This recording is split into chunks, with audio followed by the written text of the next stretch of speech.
Καλημέρα. Σήμερα είμαστε στην περιοχή της Πετάτες. Από αριστερά μου θα δείτε τους κάθετους βράχους που πέφτουν μέσα στη θάλασσα. Είναι ένα από τα θαλάσσια πάρκα όπου μπορεί κάποιος να δει φάλαινες και δελφίνια φυσικά. Πολλά εκδρομικά σκάφη ξεκινάνε από το Los Cristianos και στη συνέχεια έρχονται εδώ πέρα και κάνουν όλο αυτό εδώ το κομμάτι μια περιήγηση και αναζητούν φάλαινες και δελφίνια.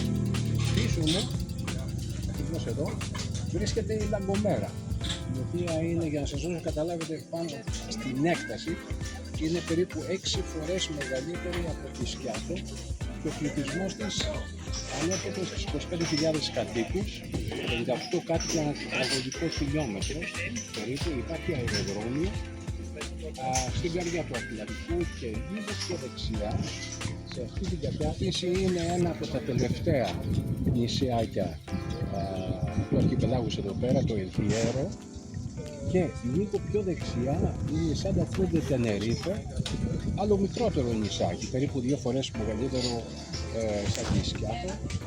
Και σε αυτή την κατεύθυνση, αν κάποιος πάρει αυτή την πορεία με σκάφος, θα βγει στις βραζιλιάνικες ακτές. Ένα άλλο χαρακτηριστικό, το υψόμετρο της Λαγκομέρα είναι στα 1400 περίπου 67 μέτρα. Αυτά για την ιστορία.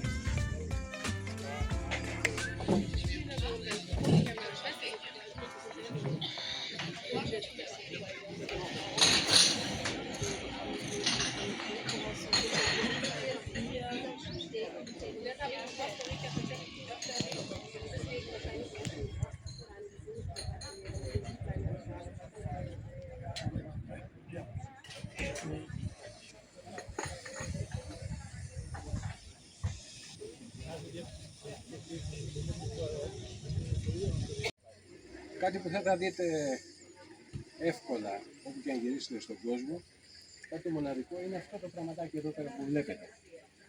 Αυτό εδώ πέρα έχει εργαλεία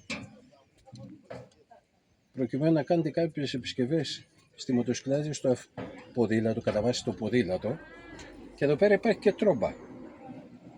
Εδώ πέρα. Εδώ.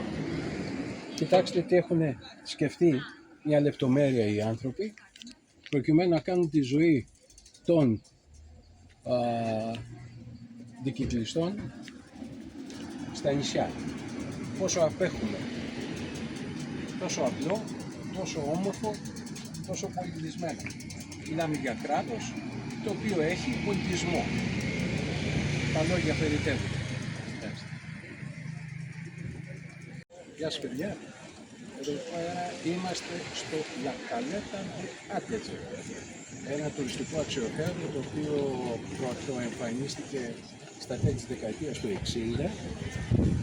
Διακρίνεται για τα υπέροχα ρέστοραντ με θαλασσινά, ένα από τα μοναδικά μέρη όπου μπορεί κάποιος να απολαύσει θαλασσινά. Στην δεξιά πλευρά, στην πλευρά που σας δείχνω τώρα, υπάρχει χώρος για τους πολυφοιτές και γελιοθεραπεία, μαζεύει πολύ κόσμο και ειδικά νεαρό κόσμο.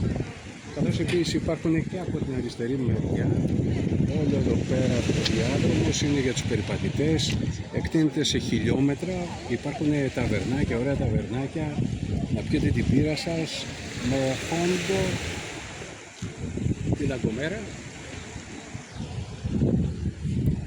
και την υπέροχη πλευρά της Τενερίφης.